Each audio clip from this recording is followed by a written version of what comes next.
Dear students, in the previous class, we learned about Tipu Sultan, who is known as the Tiger of Mysore. हम पिछले class में टीपू सुल्तान के बारे में पढ़े थे, जिनको कि मैसूर का टाइगर बोला जाता है, and also learned about war with the Marathas. Marathas के साथ ब्रिटिशर्स के कैसे युद्ध हुआ था, उसके बारे में भी पढ़े थे. Students, now let us know about the claim to paramount. Students, it is clear from the above that from the early 19th century, the company pursued an aggressive policy of territorial expansion. Under Lord Hastings, a new policy of paramountcy was initiated. Students, 19th century के पहले से ही company उसकी aggressive policy का use करके अपने territory को, अपने इलाके को बढ़ाना शुरू कर दिया था. लॉर्ड हेस्टिंग्स 1813 से लेकर 1823 तक गवर्नर जनरल बने थे. उनके अंडर में एक नई पॉलिसी की शुरुआत हुई थी, वो था पारामाउंटसी. स्टूडेंट्स, पारामाउंटसी का मतलब है सर्वोच्चता या फिर सर्वश्रेष्ठता. Now the company claimed that its authority was paramount और supreme, hence its power was greater than that of Indian states.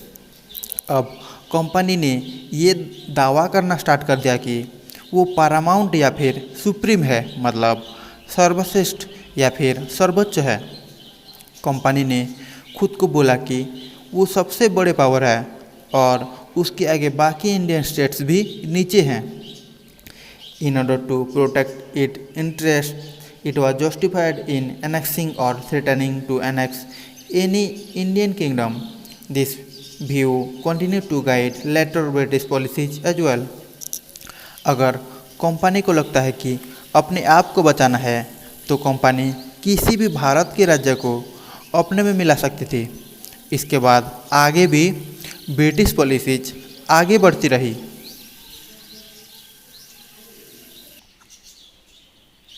Students, this process however did not go unchallenged.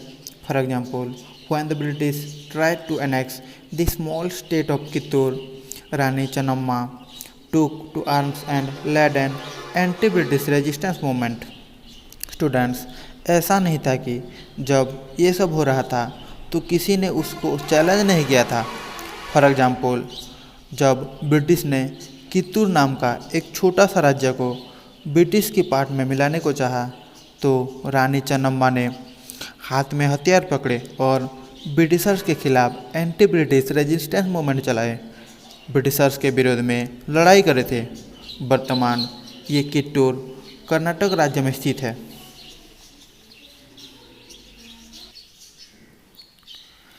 Students, she was arrested in 1824 and died in prison in 1829. But Rayanna, a poor chowkidar of Sangolli in Kittur, carried on the resistance. Students, बाद में रानी चन्नम्मा को 1824 में arrest किया गया और jail में ही 1829 में उनकी मृत्यु हो गई थी. लेकिन फिर भी कित्तूर का जो एक गरीब चौकीदार था जिसका नाम था रन्ना, वो ब्रिटिशर्स के खिलाफ विरोध करना चालू रखा, बंद नहीं किया था. With popular support he destroyed many British camps and records. He was caught and hanged by the British in 1830. Ranna ने उनके सपोर्टर्स की मदद से बहुत से ब्रिटिश के कैंप्स और रिकॉर्ड्स को ख़त्म कर दिए थे, लेकिन बाद में ब्रिटिशर्स ने उनको पकड़ लिया था और 1830 में उनको फांसी में चढ़ा दिया गया था.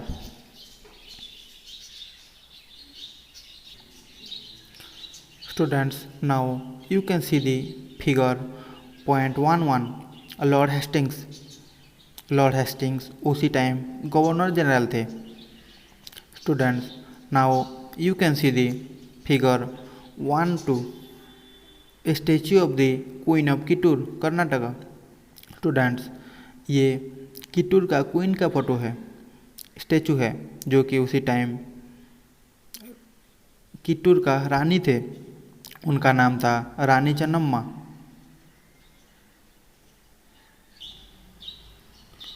Students, in the late 1830s, the East India Company became worried about Russia. It imagined that Russia might expand across Asia and enter India from the northwest. Driven by this fear, the British now wanted to secure their control over the northwest. Students 1830 के last तक आते आते east India company Russia को लेकर बहुत चिंतित हो गई थी। कंपनी को लगा कि जो रूसिया है वो एशिया के अक्रॉस अपने आप को पूरा फैला लेगी और इंडिया में नॉर्थ वेस्ट से एंटर कर जाएगी। इसी डर से कि कहीं नॉर्थ वेस्ट से रूसिया एंटर न कर जाए, ब्रिटिशर्स अब नॉर्थ वेस्ट रीजन में कंट्रोल करना चाहते थे। They fought a prolonged war with Afghanistan between 1838 and 1842 and established indirect company rule there. Sindh was taken over in 1843. Next in line was Punjab. Students Britishers ने 1838 से 1842 के बीच में अफगानिस्तान के साथ लड़ाई किया था और वहां पर इनडायरेक्ट कंपनी रूल को स्थापित किया था। सिंध को भी 1843 में ब्रिटिशर्स ने कंट्रोल कर दिया था। उसके बाद पंजाब को कंट्रोल करने की बारी था।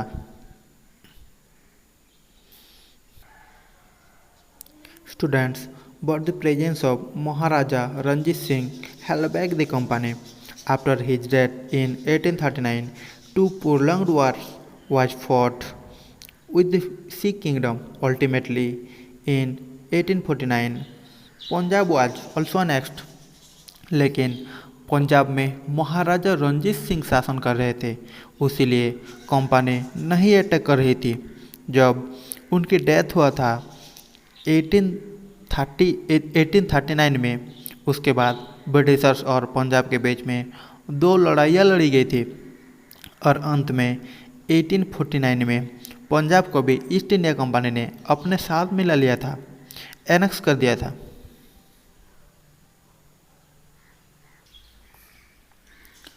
Students, let us know about the doctrine of lapse. Students, the final wave of annexations occurred under Lord Dalhousie, who was the Governor General from 1848 to 1856. He devised a policy that came to be known as the doctrine of lapse. Students, जो final में Britishers ने India के states को उनके राज्य में मिलाया, वो हुआ था लॉर्ड डेलहाउसी के शासनकाल के दौरान। जब डेलहाउसी 1848 से 1856 के बीच में गवर्नर जनरल थे, लॉर्ड डेलहाउसी ने एक पॉलिसी बनाया जिसको कि डॉक्ट्रिन ऑफ लैप्स कहा गया। His policy came to be known as doctrine of lapse. The doctrine declared that if an Indian ruler died without a male heir, his kingdom would lapse, that is, become part of company territory. Students, इसी doctrine of lapse का मतलब ये था कि अगर कोई भी Indian ruler मर जाता है और उसका कोई भी हेयर नहीं बचा हो, मतलब आगे उस किंग के कोई भी उत्तराधिकारी नहीं बचा हो, तो वो किंगडम ऑटोमेटिकली कंपनी के पास आ जाएगा। कंपनी उस किंगडम के ऊपर कब्जा जमा लेगा। One kingdom after another was annexed simply by applying this doctrine. Satara was annexed in 1848, then Sambalpur in 1850, Udaipur in 1852, then Nagpur in 1853 and Jhansi at last in 1854. तो इसी डॉक्ट्रिन ऑफ लैप्स को apply करके company ने एक के बाद एक kingdom को उनके ब्रिटिश एम्पायर में मिला लिया।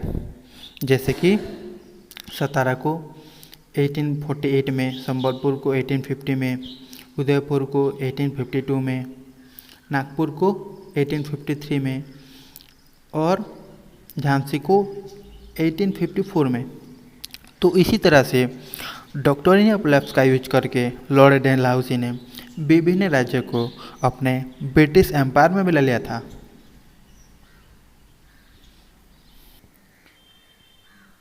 Students, finally, in 1856, the company also took over Awadh.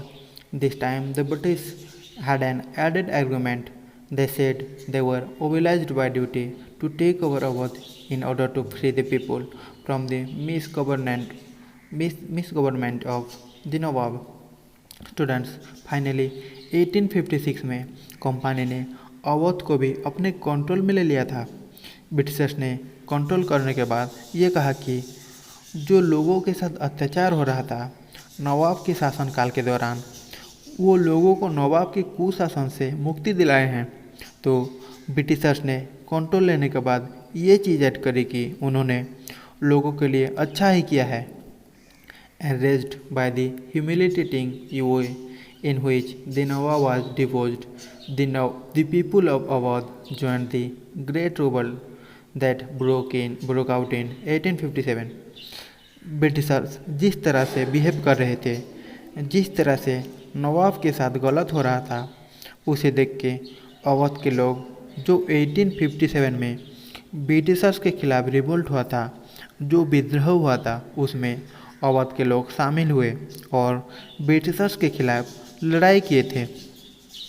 The people of Awadh joined the Great Revolt that broke out in 1857. Students, now you can see the figure 1-3 Maharaja Ranjit Singh holding court. यहाँ पर इस figure में देख सकते हो कि महाराजा रंजीत सिंह उसी time अपने कोर्ट चला रहे हैं। Now you can see the figure .14 a portrait of Veer Surendra Sai. यहाँ पर वीर सुरेंद्र साय की आप एक पोर्ट्रेट देख सकते हो। वीर सुरेंद्र साय संबलपुर के एक महान लीडर थे जो कि ब्रिटिशर्स के खिलाफ लड़ाई किए थे।